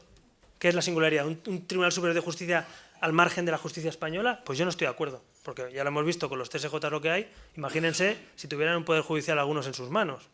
¿Qué quieren? ¿Que en los colegios solo se estudie en catalán? Ah, no, que eso ya pasa. Eso no hace falta porque ya pasa, porque no se estudia en catalán, en castellano, solo se estudia en una lengua oficial y no en la otra. Entonces, ¿singularidad qué es? No sé, ¿qué es? ¿Una carta, un título? No. Yo creo que hay que concretar y nosotros concretaremos un documento que se presentará en octubre, donde Francesc de Carreras, Francisco Sosa Wagner y otros juristas de prestigio de este país están trabajando ese documento para Ciudadanos y ahí explicaremos qué artículos, qué cosas y para qué cambiaremos o cambiaríamos de la Constitución. No va a ser un trágala, porque la Constitución hay que cambiarla por 2/3 de la Cámara, por tanto somos conscientes de que hay que negociar, pero por lo menos no se pueden abrir melones como estos creando una comisión, como hizo Pedro Sánchez, o metiendo a Compromís o a Esquerra Republicana, digamos, en el mismo saco. Es que de verdad, o sea, con los partidos que defienden los països catalans y la independencia, es muy complicado hacer una reforma de España que sirva para todos. Así que en ese sentido me parece que Pedro Sánchez ha cogido la dirección equivocada que cogió Zapatero y me preocupa porque al final este país, he dicho antes que hay que sentar a todo el mundo a la mesa y una reforma constitucional necesita también del PSOE, aunque no gane las elecciones. Añado concierto. Concierto, cupo. Bueno. No, yo soy partidario, lo he dicho muchas veces, soy partidario que en un modelo federal, bueno, soy partidario no, en ningún modelo federal del mundo hay cupos. Eso Eso no tiene sentido. Es decir, y menos provinciales, que a mí me hace gracia, pues ahora, no, el cupo vasco, bueno, no, el cupo de cada provincia, es decir, que es un sistema anacrónico. Por tanto, en una hacienda común europea, hablando de lo que decía Manuel, en una Europa unida, que algún día espero que tengamos una hacienda común europea, ¿cómo va a tener sentido que haya una hacienda para cada provincia de España? O sea, yo creo que no tiene ningún sentido. Ni para coordinar y homogeneizar impuestos, ni para luchar contra la corrupción. Así que yo creo que en el modelo que vivimos actualmente debemos ir a incorporar ese modelo a un modelo federal, español, dentro de Europa. Y ese modelo yo entiendo que los nacionalistas lo defiendan. Lo que no entiendo tanto es que el PSOE y el PP en 30 y tantos años no se hayan atrevido a poner encima de la mesa ese debate. Yo espero que si se modifica algo también del modelo fiscal y del modelo federal, o vamos a un modelo más federal, también se puede hablar de esto, porque a ver si resulta que tenemos que hablar de autonomía, pero no podemos hablar de igualdad y no podemos hablar de solidaridad, ¿no? Una buena charla para Navarra. En Pamplona esto puede merecer la pena. Yo estoy dispuesto a ir cuando haga falta. Lo que pasa es que hace falta que Rajoy y Pedro Sánchez me acompañen y digan allí también lo que a lo mejor piensan muchos de sus votantes en toda España. Perdón, que nos hemos distraído. Jesús Nieto de Vocento dice, cambiamos completamente. ¿Para cuándo un pacto urgente para hacer lógica la cuota de autónomos? Bueno, yo lo de pacto no sé si es la palabra, porque de momento lo que hemos hecho en los últimos años es machacar, a mi juicio. Y además soy hijo, nieto, sobrino de autónomos. Imagínense las conversaciones en mi casa estos años, ¿no? Y gente además de pequeños comercios sufriendo mucho esta crisis. Así que nosotros hemos hecho una propuesta más que un pacto. Yo, si alguien se suma a la propuesta de hacer lo contrario que han hecho, yo encantado de que enmienden la totalidad, ¿no? Pero nosotros proponemos asemejarnos a lo que hace la mayoría de países de Europa. Primero, la cuota de autónomos solo se pagará si estás por encima del mínimo interprofesional. Nos parece lógico decir, alguien que esté por debajo del mínimo interprofesional, ¿cómo va a pagar una cuota de autónomos de 300 euros? Si es la mitad de su sueldo. Pues no tiene ningún sentido. Por tanto, quien esté por encima del mínimo interprofesional, que empiece a pagar de la cuota. Y segundo, lo que proponemos es que sea en proporción de los ingresos. Hacer una escala, igual que en otros impuestos. Esto algunos le llaman el impuesto del trabajo. No lo es jurídicamente, pero de facto lo es. Y por tanto, no es lo mismo un señor que gana 6.000 euros al año que un señor que gana 1 millón.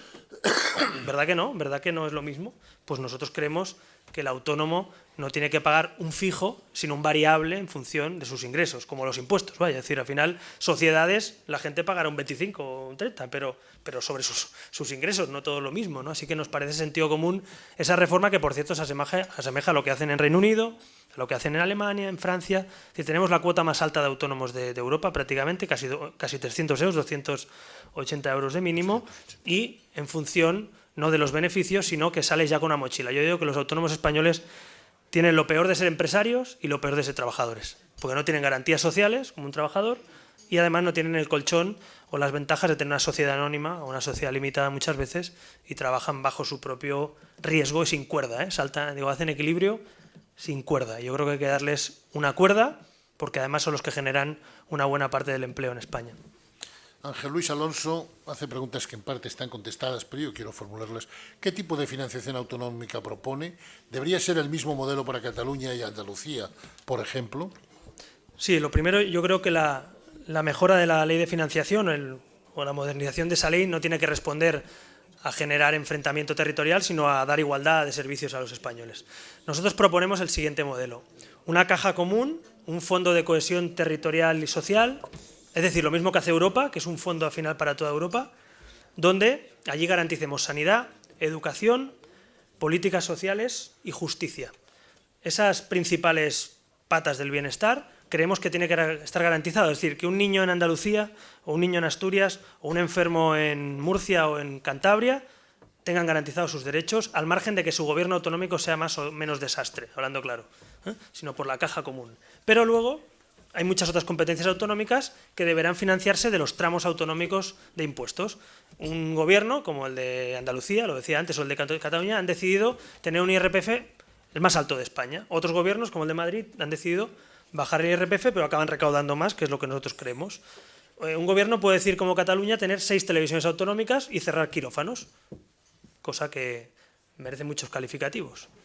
Tener 6 televisiones autonómicas y cerrar quirófanos y escuelas, que es lo que hace Artur Mas. O podemos hacer lo contrario, que es lo que propone Ciudadanos. No cerrar tantos quirófanos, mantener esas políticas y no tener que pagar 250 millones de teleautonómica cada año. Eso es lo que hará un gobierno autonómico, tener su parte de responsabilidad y por tanto ya no valdrá aquello de la culpa es de Madrid. No, la culpa de Madrid, aquí hay un fondo concreto, conjunto, pero aquí hay una corresponsabilidad fiscal, la culpa es tuya también, o el éxito de lo que hayas hecho, ¿no? O sea, digamos que tenemos que hacer que las comunidades autónomas sean responsables en los ingresos en parte, en los gastos también en parte, y por tanto ese Estado descentralizado acabe de completar ese cierre. En definitiva, el modelo actual es opaco, el modelo actual tiene 4 fondos en el modelo de financiación que es muy difícil de calcular y siempre estamos con lo que me debes, lo que te debo, los anticipos y lo que no me pagaste. Yo creo que eso es un desastre y además alimenta el victimismo y la opacidad. Y finalmente una idea que nos parece fundamental. Los estados federales en su modelo federal, cuando un señor va a pagar un bien o un servicio, se le factura y pone el impuesto local, el impuesto, en este caso autonómico, y el impuesto estatal, si es que lo tiene. Y por tanto, cuando vamos a pagar la gasolina, en Estados Unidos o en otros países, pues tú ves qué impuesto te coloca digamos, el Estado. Ahí es distinto los nombres para no liarnos, pero en España sería el Estado, o la Administración Central, la autonomía y el ámbito local. En definitiva, que seamos adultos democráticamente, que seamos adultos en este Estado autonómico, que significa eso, que es corresponsabilidad, y también, oye, que cada palo aguante su vuelo. Ese es nuestro modelo y creo que con esto respondo a lo primero, que es no hay un modelo distinto para Andalucía, otro para Madrid, otro para Cataluña, porque entonces no sería un modelo, serían 17. Entonces yo creo que un modelo federal, si algo tiene es que es único y es para todos, y es una caja común y luego cada uno tiene sus competencias sobre sus impuestos autonómicos. Cambiamos un poco de tercio. Enrique Ferrer, abogado de Garrigues, dice: ¿cuáles son los pilares de la reforma que acometería en la administración pública? Bueno, lo primero que haría es seguramente lo mismo que haría si estuviera trabajando todavía en el mundo de la empresa, que es plantearme qué es productivo y qué es improductivo. Es decir, del dinero público, que algunos dicen que no es de nadie, pero yo creo que es de todos. Alguna ministra dijo que no era de nadie, yo creo que es de todos. Hay que ser más celosos todavía que en el dinero privado, no al revés. Por tanto, hasta el último céntimo que se invierta en dinero público tiene que tener más control que el dinero privado, porque no responden los accionistas, que los accionistas somos todos los españoles. Esto me parece también de sentido común, pero está bien recordarlo por lo que vemos cada día.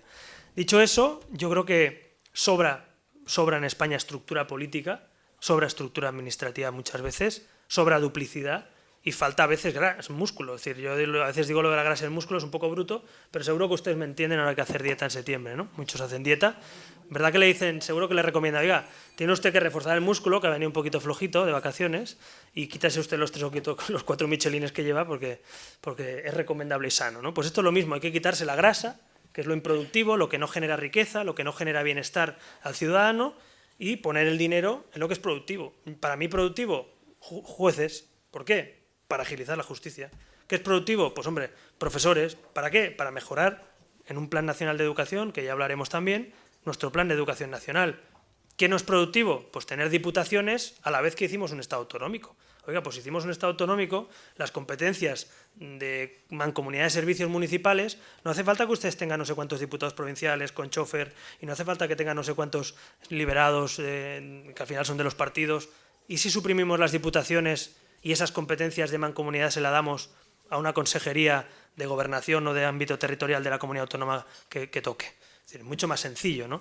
Así que no podemos mantener una estructura tan amplia. Ciudadanos propone 3 niveles: local, autonómico, Estado, y finalmente, a algunos no les gusta, pero sí hay que fusionar los servicios municipales. No podemos tener municipios muchas veces que están en quiebra porque no quieren fusionar los servicios municipales. Oiga, pues a veces hay empresas que tienen que dar servicio a muchos municipios y no cada una la de su pueblo y la de mi amigo, por cierto, muchas veces, ¿no? Entonces no. Y alguno dice, no, es que yo quiero ser, es que a mí me hace ilusión ser alcalde. Pues mire, usted sea alcalde a lo mejor de un distrito o de alcalde, ¿no? de algo más grande, pero seguirán. Lo importante es que reciban servicios los ciudadanos.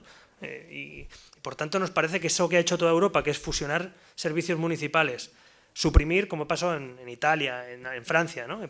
Partidos, por cierto, progresistas, y modelos progresistas que han ido a suprimir y a quitarle peso a los departamentos, a las provincias en Italia.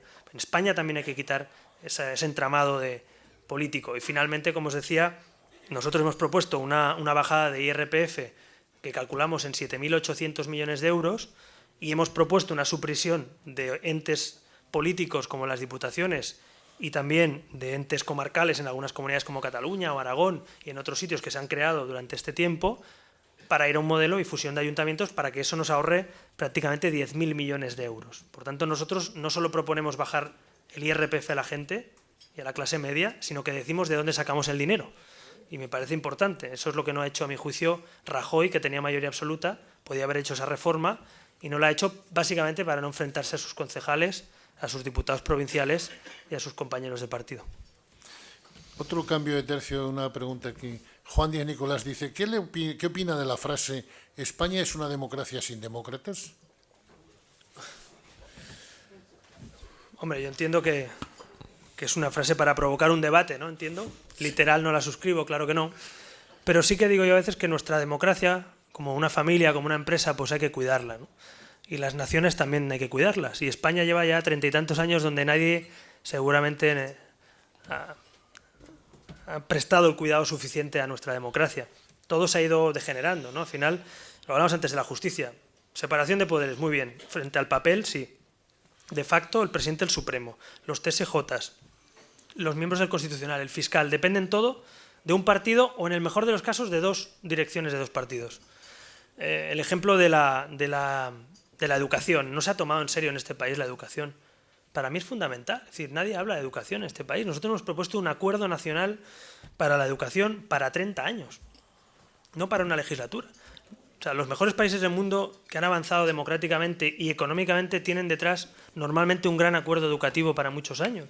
Aquí nadie le observa y cuando alguien hace una propuesta es para debatir si educación por la ciudadanía, si más religión o menos. Oiga, ¿de verdad que el problema de España es ese? El problema de España es que no tenemos ni una universidad entre las 200 primeras del mundo. El problema de España es que estamos en el puesto 27 de la OCDE, país de con más fracaso escolar de Europa. El problema de España es que hay 3 de cada 10 alumnos que no acaban los estudios y el problema de España es que hay gente con carrera y preparada que no tiene mercado laboral para las carreras que ha hecho porque nadie ha pensado cómo hay que enfocar el mercado universitario y la formación profesional para que se vincule a la formación y al trabajo. Entonces, pongo estos ejemplos porque duelen, sobre todo como el de la educación. Entonces yo no sé si somos una democracia, yo creo que sí que hay demócratas, pero tenemos que tomar conciencia de que la democracia se gestiona cada día. Yo pongo el ejemplo ahora en Cataluña. ¿Saben ustedes lo que se juega en Cataluña? Tener un gobierno que quiere hacer una hoja de ruta separatista y saltarse las leyes y dividirnos en bandos, o tener a una presidenta y un gobierno de Ciudadanos apoyado con otros partidos para que Cataluña sea parte de la solución de lo que pasa en España, no un problema, parte de la solución junto al resto de europeos. Pues bien, frente a eso, yo apelo a la participación democrática, claro que sí. Artur Mas no quiere que participe mucha gente, ya lo sabemos. ¿Por qué? Porque si participa mucha gente, no le salen las cuentas.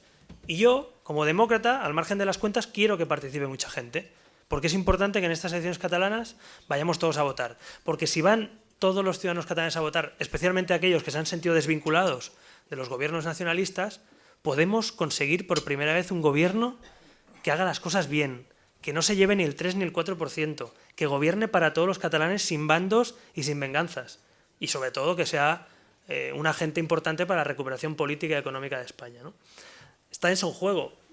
Ser demócrata es participar también en la democracia, ¿no? No se puede, o no, en nuestro país no obligamos ni se obliga a nadie a participar, pero yo sí que creo que tenemos en este caso, sobre todo aquellos que queremos defender la regeneración y la unión, la obligación moral de participar, de ir a las urnas y de decir lo que pensamos, por lo menos ese día, ¿no?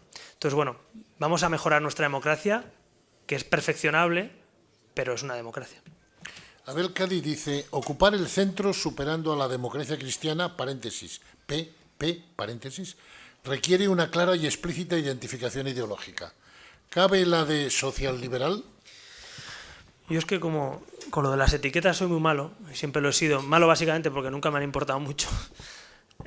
Yo creo más en las ideas, en las propuestas, en los valores, en eso creo profundamente. Creo que un gobierno tiene que tener valores civiles que defender, un proyecto, unas ideas y hacerlo, ¿no? Nosotros, por suerte, hace ya un año y pico, año y medio prácticamente, pues ya nos definimos en Europa. Antes Manuel hablaba de ello y creo que con mucho acierto.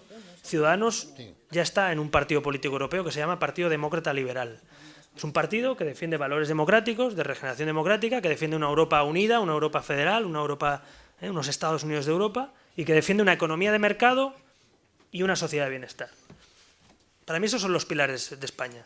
España se ha constituido como un país emergente, hay que decirlo, durante muchos años en Europa, por 4 pilares. 1, la Constitución, la concordia en definitiva. 2, la sociedad de bienestar. 3, la economía de mercado. Y 4, Europa y el euro. Estos son los 4 pilares del éxito de España durante 30 años. ¿Qué hay que hacer? ¿Renunciar a la Constitución? No, mejorarla. ¿Qué hay que hacer? ¿Renunciar a la sociedad de bienestar? No, reforzarla. ¿Qué hay que hacer? ¿Cargarse la economía de mercado y volver a los monopolios? No, ser un verdadero mercado y no un capitalismo amiguetes como el que se ha constituido. Y finalmente, Europa. Algunos dicen, no, es que Europa no nos conviene. ¿Cómo que no nos conviene Europa? ¿A cuánto nos están prestando el tipo de interés para financiar nuestra deuda pública de 1 billón de euros? ¿Al 0,3? ¿Al 0,2? ¿A cuánto habría que financiarlo si tuviéramos que ir a buscarlo y estuviéramos fuera de Europa? Europa nos ha rescatado con 37.000 millones de euros nuestras cajas de ahorros. ¿Eso que dicen que no hubo rescate? Pues no, que va. 37.000 millones de euros para rescatar el agujero en las cajas de ahorros más politizadas de España. Eso nos lo hizo la Unión Europea. Hoy tenemos créditos al 0,5% porque estamos en un marco de convergencia europea.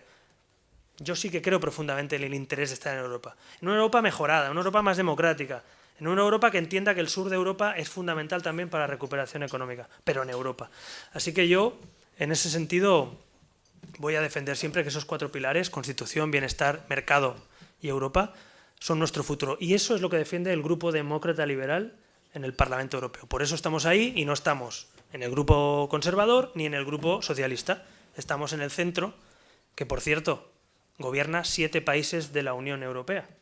7 países de Europa, más que los socialistas, están gobernados por ese grupo demócrata liberal, empezando por Bélgica, siguiendo por Holanda y los países del centro europeo o algunos países nórdicos. Así que eso del centro algo habrá hecho en estas décadas en Europa para que exista y algo hicieron algunos que nos acompañan aquí también en España, que lo hicieron, lo intentaron y yo creo que después de 30 años vamos a lograr que ese espacio sociológico vuelva a tener un partido político que le represente.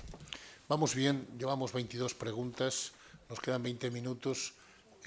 Yo quería recuperar una vieja idea del club, que es que el moderador interpela a alguien para que hable, y otra vieja idea que es que si alguien quiere preguntar, pregunte, pero no más de 59 segundos. O sea, que si alguno quiere preguntar, vaya levantando la mano para que yo me fije. Pero Gonzalo Salas ha hecho una pregunta que faltaba.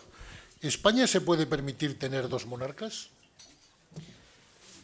Ya que hace la pregunta, ¿se refiere a nivel político, económico? O sea, la pregunta queda por la parte económica, por la parte... Supongo que 2 monarcas, sí. Bueno, en la parte económica, yo ya lo he dicho también públicamente, pero no me importa repetirlo. Yo, como además nací en el 79, me vino la Constitución, la democracia debajo un brazo y la sociedad de bienestar del otro. No he tenido esos debates monarquía o república intensos que tuvieron algunos en la Constitución. Yo creo que fue bien solventado, con una monarquía parlamentaria sin poderes políticos y con unos parlamentos, en definitiva, que tuvieran el poder político, ¿no? Mientras eso sea así y los reyes no se equivoquen, yo creo que no es un sistema malo. Y he dicho muchas veces que Felipe VI no es el problema de España. Lo digo porque algunos dicen que el problema de España es la monarquía o Felipe VI. Yo creo que Felipe VI no es el problema de España. Ahora, si algún día es un problema, los españoles decidiremos. Pero de momento, en el reinado, iba a decir el mandato, el reinado y su tiempo, creo que está haciendo las cosas razonablemente bien, porque creo que sabe perfectamente el momento que vive España, sabe que está mirado con lupa, como debe ser, y sabe también que han hecho cosas mal anteriormente que la sociedad española no ha tolerado. Por eso seguramente hubo un cambio de monarca, ¿no? Además de una cuestión generacional. Así que yo en eso lo veo bien. Económicamente, debo decir, en fin, no voy a defender yo, creo que se defiende sola la monarquía parlamentaria, porque hay muchos modelos en Europa, pero debo decir que económicamente no gasta ni más ni menos que un presidente de república de cualquier país europeo. Lo digo porque otra cosa es la corrupción. Y la corrupción es intolerable en el gobierno, en el Senado, en el Congreso o en la zarzuela. Y por tanto, en ese sentido, no confundamos corrupción o el caso Nos, no lo confundamos con los costes, digamos, ordinarios de una jefatura de Estado. Jefatura de Estado republicana, jefatura de Estado monárquica parlamentaria, lo que tienen que ser es austeros, transparentes y decentes. Con eso no es que me conforme, me parece ya todo un logro. A partir de ahí, el debate me parece que es un debate legítimo, intelectual, pero poco pragmático, porque ahora mismo España, precisamente en el momento que vive, si algo necesitamos a lo mejor, es un rey que sea el primer funcionario de España, que sea austero, que sepa lo que vive España y que al final representa también un modelo un modelo de Estado, ¿no? Me parece que está por ahí María Eugenia Yagüe. María Eugenia, ¿estás? Ya, pues, Dile algo aquí a nuestro colega. Colega de mesa, digo. Esto es un asalto, Sí. porque yo estaba tomando No, pero nota de lo que voluntario, dice. ¿eh? Bueno, yo como he vivido toda la política de la que ha estado hablando ahora, pues vuelvo a decirle que sí, que me recuerda a la época de la transición y el primer gobierno de Adolfo Suárez. Y creo que cuando le digan algo así debe de tomarlo como un elogio y nunca hacerle ningún caso a los que digan que usted está un poco verde o que está empezando. Todos estaban un poco verdes, llevaban un traje de pana feísimo, venían con una camisa azul puesta y luego resulta que lo hicieron muy bien. O sea que yo le animo a que siga y a que tenga mucho éxito. muchas gracias. La verdad es que me lo tomo como un elogio y, si me permite, respecto a eso, hace poco he leído un libro que me regaló Manuel Campo Vidal, que se llama El presidente inesperado. Y es la biografía, más que una biografía, la trayectoria, la explicación periodística con diferentes actores de aquella época. Yo creo que la juventud, efectivamente, ni es un valor en sí mismo, ni es un problema. Hay directivos, otro día visitaba una empresa en España, Celsa creo que era, con un consejero delegado con 38 años, ¿no? Y es la tercera empresa siderúrgica de Europa, ¿no? Y yo vengo al mundo de la empresa y a la gente con 36 años o 35 o 37 nadie les considera jóvenes o viejos, les dicen, ¿tú trabajas o no trabajas? ¿Lo haces bien o no lo haces bien? ¿no? Así que en eso estoy totalmente de acuerdo. Pero es verdad que los presidentes de España pues, han sido bastante jóvenes, ¿no? Y a algunos se les olvida que Suárez, Felipe, González, Zapatero, Aznar han sido presidentes todos ellos con menos de 43 años, ¿no? Y bueno, pues eso es un síntoma, ¿no? De que este país también en algunos momentos determinados de la historia ha apostado por nuevos proyectos, ¿no? Y luego lo del centro político, pues claro, también me siento interpelado y elogiado cuando algunos lo comparan, porque efectivamente yo siempre puse el ejemplo de la transición, digo, sí, que estaba Carrillo, que estaba Fraga, que eran necesarios, pero las elecciones y la transición la ganó el centro, no la ganaron los extremos. Y es muy difícil sentar en la mesa gente a dialogar si uno considera que el de enfrente es el enemigo. El de enfrente es el adversario en todo caso, pero sobre todo es el compatriota. Y yo creo que eso hay mucho que aprender de aquellos años, en los que seguramente por la ilusión, por la responsabilidad, porque también hubo cosas que salieron bien y podían haber salido mal, pero eso siempre hay un factor pequeño de suerte necesario. Pero yo creo que hay que admirar eso y por eso siempre me es un gusto venir al Club Siglo XXI, porque los que no vivimos aquello en primera persona, pero sabemos lo que aquí pasó, y lo que aquí también se trabajó y lo que se hizo también en el periodismo, en la sociedad civil, en muchos sitios, pues yo cuando veo jóvenes políticos, digo jóvenes de edad, no de ideas, decir que la transición es papel mojado o una mordaza, pues no lo comparto. No lo comparto porque es no tener, primero, no saber lo que ha pasado en la historia de España y segundo, no tener respeto por gente que hizo muchas cosas, a veces no suficientemente reconocidas, para que hoy tuviéramos aquí una democracia y pudiéramos estar debatiendo tranquilamente. Volvemos al... José Manuel Pérez Escudero dice, hace poco leí que Ciudadanos pretendía suprimir el Constitucional. ¿Qué órgano llevaría a cabo las funciones de ese Constitucional? Bueno, me alegro que me haga esa pregunta porque no es nuestra propuesta. Yo, lógicamente, cada uno puede, lógicamente, poner los titulares a una noticia que quiera y es libre de hacerlo, pero la realidad es que nosotros lo que vamos a proponer es la despolitización del Constitucional, lo he dicho antes. Es decir, queremos que los jueces que tengan que administrar la justicia constitucional, que como saben no es ordinaria, es una sala, o en este caso una jurisdicción constitucional, lo hagan con libertad del poder político y puedan hacerlo con mandatos y con fórmulas, y en eso es lo que están trabajando nuestros expertos para proponerlo en octubre. A partir de ahí es cierto, también es cierto, que hay países que tienen esa jurisdicción incorporada, digamos, al sistema, a la jurisdicción ordinaria o al Supremo, pero en todo caso, a efectos prácticos, que es lo que los ciudadanos quieren, yo creo que los ciudadanos lo que están pidiendo es que cuando hay una sentencia del Constitucional, uno no tenga 3 días antes en los periódicos qué jueces del PP o del PSOE van a votar qué, básicamente. O sea, lo que quieren es que dictaminen, que hayan acuerdos, desacuerdos, y por tanto que dentro de sus facultades, dentro de su autonomía, decidan cómo sentencian, pero no que lo hagan en función del señor que le nombró hace 2 años, ¿no? Que es lo que pasa muchas veces. Básicamente esa es nuestra reforma. A partir de ahí el debate técnico o intelectual sobre si eso debe ser un órgano más o menos separado de la justicia ordinaria, yo creo que lógicamente lo explicaremos en octubre cuando lo presentemos definitivamente, pero creo que el debate en la calle está básicamente en la despolitización y en la separación de poderes, ¿no? Sebastián Sastre, magistrado del Supremo, ¿Qué piensa hacer o proponer Ciudadanos en el Parlamento catalán después del 27S para proteger a los catalanes que votaron no? Bueno, yo creo, está bien la pregunta porque nosotros ayer mismo con Inés Arrimadas presentábamos nuestro programa electoral y decíamos que la principal obligación de un dirigente hoy, sobre todo de un candidato o una candidata en Cataluña, es explicar a los catalanes qué vamos a hacer el 28, el 29, el 30 de septiembre. Porque es que aquí parece que estamos ante un referéndum que no lo es y que no va a haber gobierno. El programa, sabéis, saben ustedes, la Junta, el programa de Romeva, Artur Mas, de Junqueras y todos los que se han escondido ahí detrás de la lista, básicamente ya lo han dicho claramente, dice, no, nosotros no tenemos programa electoral, porque solo queremos declarar la independencia. Y la pregunta es si el 28 de septiembre y el 29 y el 30, los farmacéuticos que siguen sin cobrar, los funcionarios que fueron rebajados su sueldo, los problemas que hay en la sanidad catalana, los problemas con el curso escolar que empieza, ¿cómo se van a solventar? ¿Con una estelada? Una bandera, vamos a ir todos con una bandera a la cola del paro. ¿Cómo va a ir esto? Por favor, hay que presentar un programa de gobierno. Y nosotros hemos presentado 800 medidas para nuestro nuevo gobierno que queremos desarrollar y efectivamente lo primero que creo que hay que hacer en campaña y después es explicar qué vas a hacer para que nadie se sienta defraudado. Explicar lo que vas a hacer. Y a partir del 28 de septiembre yo sigo confiando y creo que tengo autoridad moral para decir que imposible es solo una opinión, porque nos dijeron cuando surgió Ciudadanos que era imposible que surgiera una plataforma civil que no fuera nacionalista y que entrara en el Parlamento de Cataluña.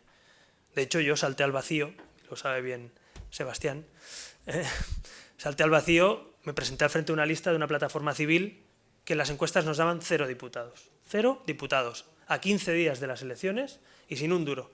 Y entramos y demostramos que imposible era solo una opinión. Así que algunos dirán, uy, es imposible que haya una mayoría alternativa de Artur Mas. Créanme que es posible, estamos cerca. O sea, hay encuestas que nos sitúan en 68, 69, sumando las dos listas independentistas, otras en 70, y Ciudadanos, la peor nos da el doble de diputados, tenemos 9, nos dan 17, 18 la peor, y la mejor nos llegará hasta 27 diputados. Somos los únicos que nos creemos que se puede ganar. Y por tanto vamos a trabajar para que el 28 pase eso. ¿Qué pasará por hacer política ficción ante la pregunta? Si hay una mayoría alternativa, pues que tocará ser muy generosos. Tocará rehacer muchos puentes entre catalanes. La principal labor del gobierno futuro de Cataluña, si no es el de Artur Mas, y le toca a Inés o a nosotros gobernar, la principal labor será rehacer las heridas, o los puentes en este caso, y tapar las heridas entre catalanes. No entre catalanes ya y en el resto de españoles, que también, entre catalanes. Porque se ha forjado una política de bandos equivocada, irresponsable, y lo primero que tiene que hacer el gobierno es decir, aquí no hay vencedores ni vencidos. Aquí hemos ganado todos porque aquí va a haber un nuevo gobierno donde no hay corrupción y donde va a gobernar para todos. Esa es la diferencia entre el que quiere ganar para proclamar la independencia y dejar al 55 o al 60% de la población indefenso en derechos y libertades, o quien quiere gobernar y decir, no, no, a mí me da igual si has votado a Artur Mas o a Ciudadanos, yo también tengo que tomar medidas para ti y para tu familia. Esa es la diferencia, ¿no? Así que con esa actitud enfrentamos la campaña. Creo que si nos van bien todos los sondeos, o muy bien, es porque esa es nuestra actitud, no la del miedo, no la de solo la ley es importante que se cumpla, pero también hay que proponer cosas, y esa es la actitud que tendremos a partir del 28 si nos toca sentarnos, y hablaremos con quien haga falta para que en Cataluña haya un gobierno sensato, porque creo que España se juega mucho. Si para algo nació Ciudadanos, créanme, es también para que en Cataluña tengamos un gobierno por fin, que insisto, no sea un problema, sino que sea parte de las soluciones de España. Yo creo que Ciudadanos, lo digo de corazón, lo puede lograr y créanme que si lo hacemos no defraudaremos. Si alguno quiere utilizar... No me consumo en el tiempo con cosas. Si alguno quiere utilizar el minuto de crédito que le otorgaba, que levante la mano. Ignacio, tengo una pregunta tuya aquí. Entonces, ahora voy. Pregunta, ¿preferiría apoyar un gobierno del PP presidido por Feijóo o Sáenz de Santa María, dice Rubén Pérez Ramírez, antes que por Rajoy? Hombre, la verdad es que no prefiero ninguna de las dos cosas, la verdad, porque lo que prefiero es gobernar España y darle un cambio a esto, ¿no? Es decir, si al final el PP lo que tiene... O sea, nosotros no les vamos a hacer las primarias al PP. Es que si el PP quiere primarias, primero las tiene que cumplir por los acuerdos que hemos llegado a la Comunidad de Madrid y en otros sitios a nivel autonómico, y a nivel nacional también queremos impulsar una reforma de la ley electoral para que a nivel nacional sea un hecho, es decir, que la ley nos obliga a todos a ser democráticos. A partir de ahí Ya sé que hay mucha gente que no le gusta Rajoy y que quieren cambiar a su presidente, pero bueno, la opción, ya les digo, lo siento, va a ser votar a otro partido, no va a ser votar a... no lo digo porque ya sé que hay gente que dice, oye, es que no quiero que siga gobernando Rajoy. Y digo, bueno, yo tampoco, entonces vamos a cambiar el voto, ¿no? que es legítimo, vamos a votar distinto en cada elección si hace falta, porque se puede votar distinto en cada una de las citas electorales, pero de verdad que no voy a entrar yo ahora en las quinielas o en los problemas internos de otros partidos, bastante tienen como para que yo empiece a decir si Feijóo, Soraya Sánchez de Santa María o quien sea, ¿no? Así que no tenemos en la cabeza eso, tenemos en la cabeza gobernar España, como he dicho, gobernarla de otra manera, sobre todo reformarla y modernizarla, y contar también con los votantes del Partido Popular y con los votantes del Partido Socialista, que son mis compatriotas, son muy pesados, pero es que creo que es importante que lo remarquemos porque a veces simplificamos la vida pública y uno se encuentra con una intención casi permanente de buscar las diferencias. Oiga, ¿y si buscamos lo que nos une? Yo he puesto el ejemplo a veces del juego ese. Cuando era pequeño había un juego que era buscar las diferencias, ¿no? Y había que buscar 8 diferencias entre 2 cuadros que eran muy parecidos, ¿no? Y otro era, a mí ese no me gustaba tanto, me gustaba uno que es unir los puntos, ¿vale? Entonces yo creo que toca unir los puntos, lo que hay común, el denominador común de los españoles, y un partido que se lo crea, ¿no? Que no a regañadientes no tengamos que estar cada día recordándole que tienen que cumplir un pacto. La mejor manera de que se cumplan los acuerdos de Ciudadanos es que Ciudadanos gane las elecciones. Porque si estamos en la oposición, estaremos todo el día, como nos pasa en Madrid, en Andalucía, en La Rioja, oye, que tienes que cumplir este acuerdo. Y nos llama otro partido, oye, que no le has dicho a Cifuentes Aguado que no sé qué. Y oye, Cifuentes, que tienes que cumplir este acuerdo. Oye, Marín, que no le has dicho a Susana Díaz que cumpla no sé qué. Pero bueno, después de 30 años que han estado en la oposición, pero bueno, ya lo hacemos nosotros. Entonces, yo no quiero seguir en ese papel que es necesario, legítimo y absolutamente democrático en las comunidades autónomas, que lo tenemos, sino que me gustaría que, ya que tenemos la oportunidad de ir a unas generales, que se cambiaran las tornas, que fuéramos nosotros los que gobernáramos y que los otros nos tuvieran que decir, oye, Rivera, cuidado con esto que no lo estás cumpliendo, o esto no lo has hecho, o aquel acuerdo que tenemos, bueno, pues habrá que cumplir, ¿no? Me parece que ese rol es bastante más ágil para conseguir el cambio político que no decirle a gente que no cree en un cambio que ponga buena cara y que lo defienda, ¿no? Yo creo que es más sensato liderarlo. Ignacio Buqueras te preguntaba por 2 temas. Uno, la educación. ¿Cuál es la postura del partido sobre educación? Yo creo que has hablado de ello. Pero otro que no ha surgido, aunque ha surgido, que es la sociedad civil. ¿Qué piensas de la sociedad civil? ¿Qué papel tiene? Bueno, en cuanto a educación, nosotros hemos propuesto algo que se ha escrito pero nunca se ha hecho, ¿no? Que es un pacto nacional por la educación. Nos parece que la educación es la palanca de cambio de cualquier sociedad, y primero por nuestro fracaso escolar, segundo por nuestra baja competitividad en el campo universitario y de formación profesional, y tercero por valores civiles que también tienen que estar presentes en la educación. Creemos que hay que hacer un acuerdo nacional que gobierne Ciudadanos, gobierne el PSOE, gobierne el PP, gobierne quien gobierne, se mantenga en el tiempo. Y por tanto no tengamos la LOCSE, la LOMCE, la LOE. El otro día había un tuit que me hizo mucha gracia. Había 7, 8 siglas, ponía LOCSE, LOMCE, LOE, no sé qué, hasta 8. Y decía, esto no es un trabalenguas, dice, esto son todas las leyes educativas que han hecho en España, ¿no? Es decir, es que no puede ser, o sea, la ley más importante de un país y la cambiamos cada 4 años para tirársela por la cabeza al de enfrente, ¿no?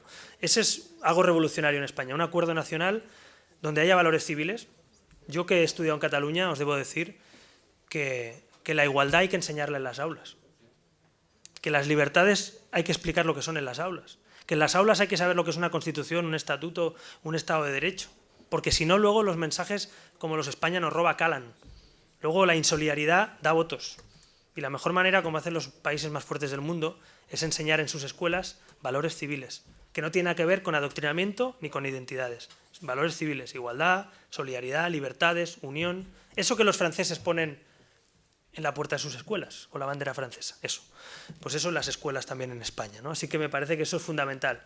Y luego, finalmente, la dicotomía pública o privada concertada, nosotros no la tenemos, porque somos conscientes que para dar servicio a tantos millones de españoles hace falta tener escuelas de titularidad pública, pero también hace falta concertar muchas de esas plazas con muchas entidades que, eso sí, tienen que cumplir con los mínimos que el Ministerio les pide, y por tanto, al ser financiados con fondos públicos, pues tienen que adecuarse a la ley orgánica de turno. Me parece sentido común, aunque a veces no es tan claro, ¿no? Pues ese es nuestros pilares básicos. Y respecto al tema de sociedad civil. Mire, Ciudadanos nació en la sociedad civil, por tanto, ¿qué le voy a decir? Si no hubiera sociedad civil, o si una sociedad civil no está viva y libre, pues yo creo que una democracia, le decía antes del periodismo, tampoco está completa.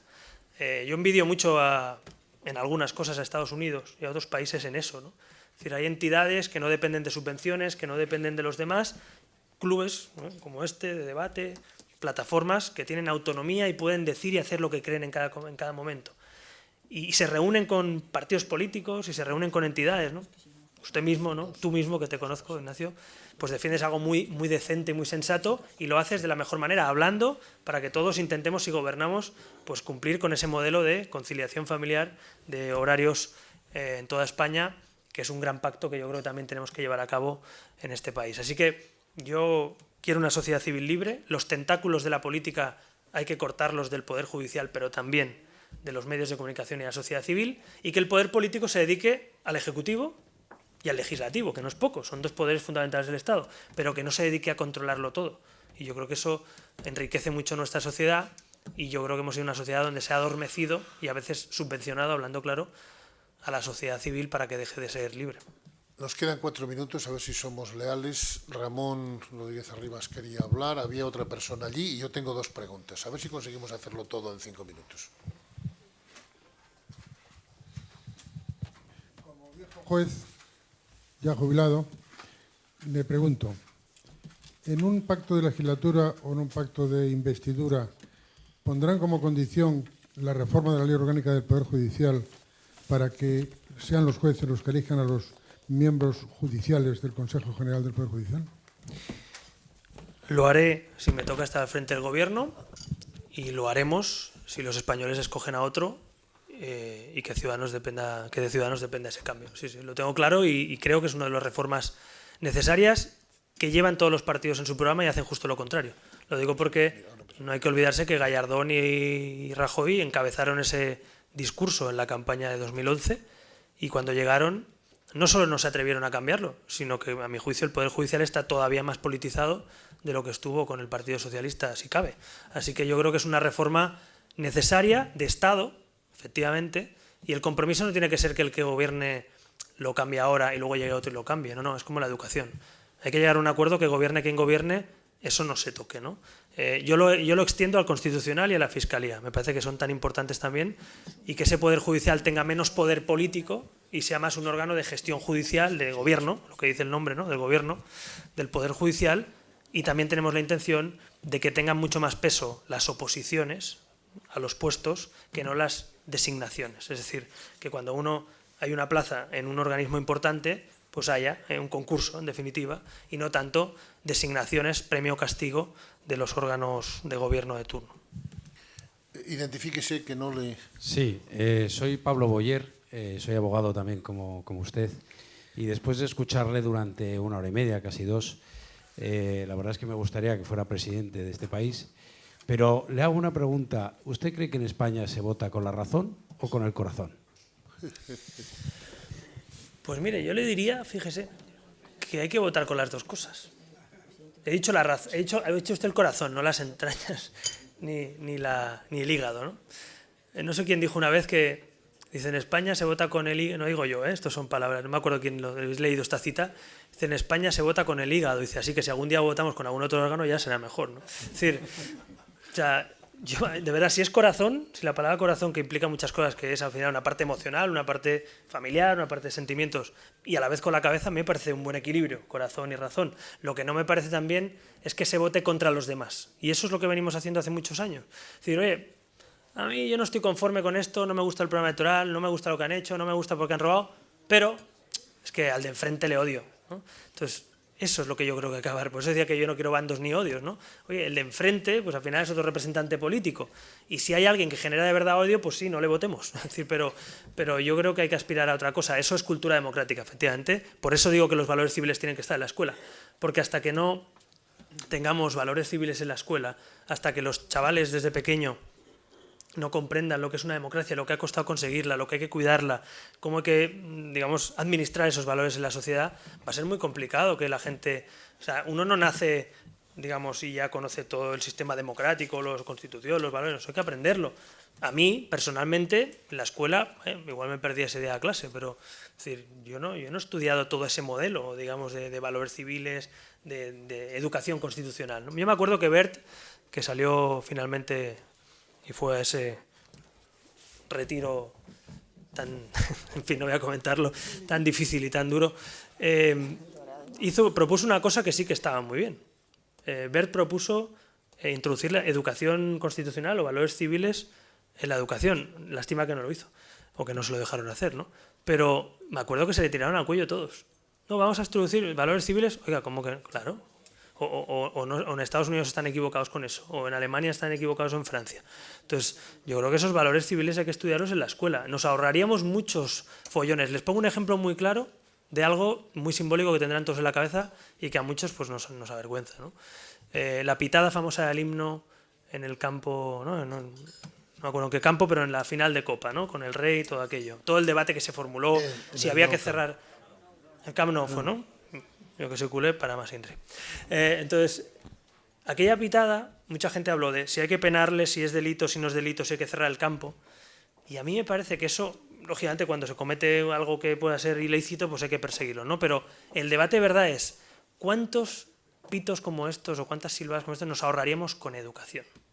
Porque a ti no te puede gustar un himno, a ti no te puede gustar el himno del equipo de enfrente, o el himno, si me apuras, del país en el que vives porque tú no te sientes representado. Pero si tienes educación, tú no silbas. Si tienes educación, tú no pitas.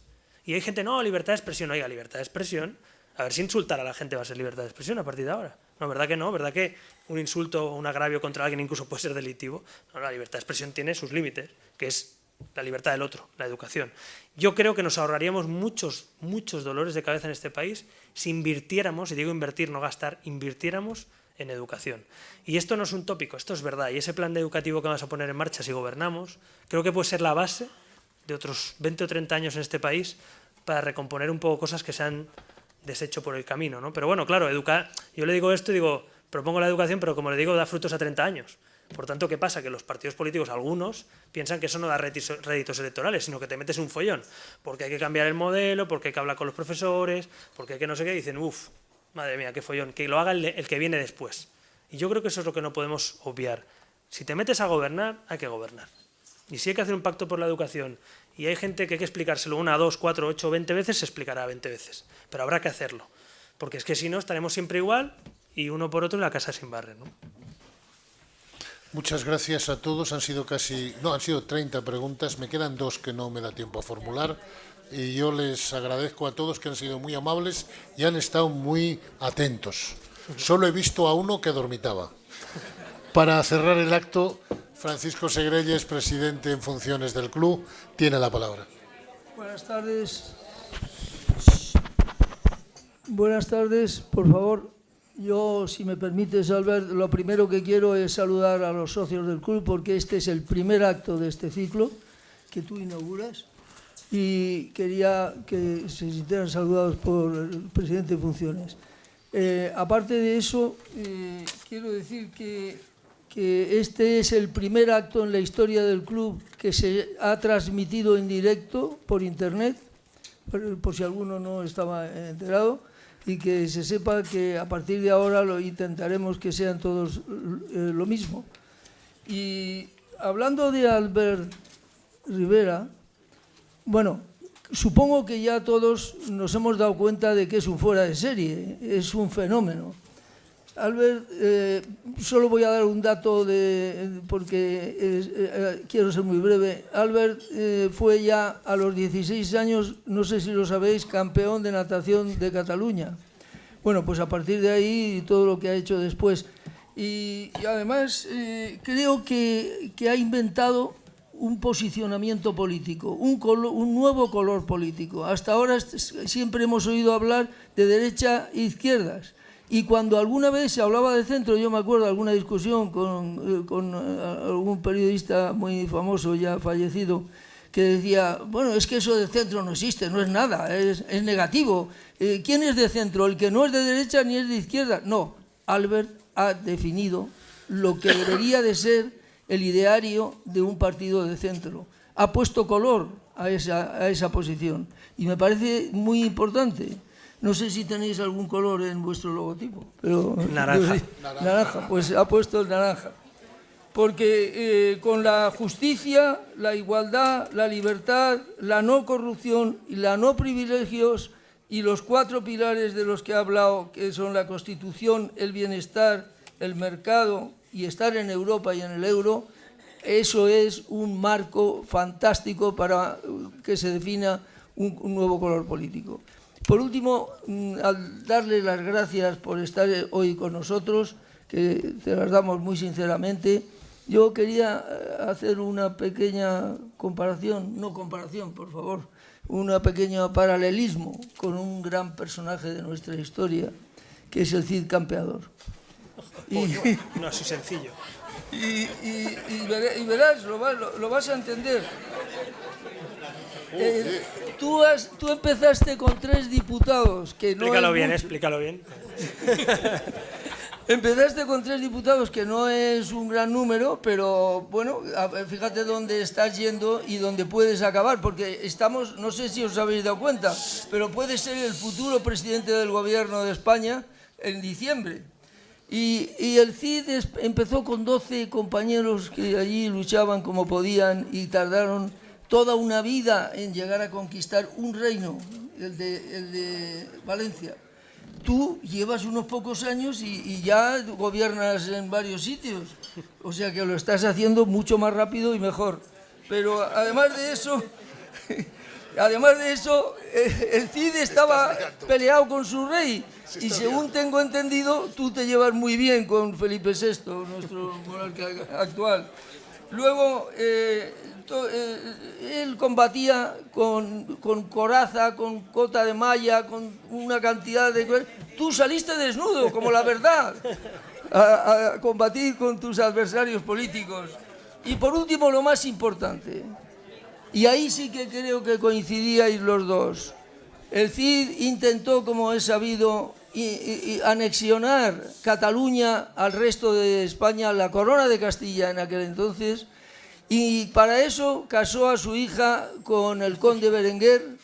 Yo no veo a Daniela que tú la quieras casar con un líder, partidazo, mi hija. Con un líder separatista, pero lo que sí estoy convencido es de que, como el Cid, tú vas a hacer todo lo que puedas porque Cataluña no salga de España, España siga teniendo a Cataluña, y creo que con eso, en eso, te van a aplaudir muchos españoles, de Cataluña y de fuera de Cataluña. Muchas gracias.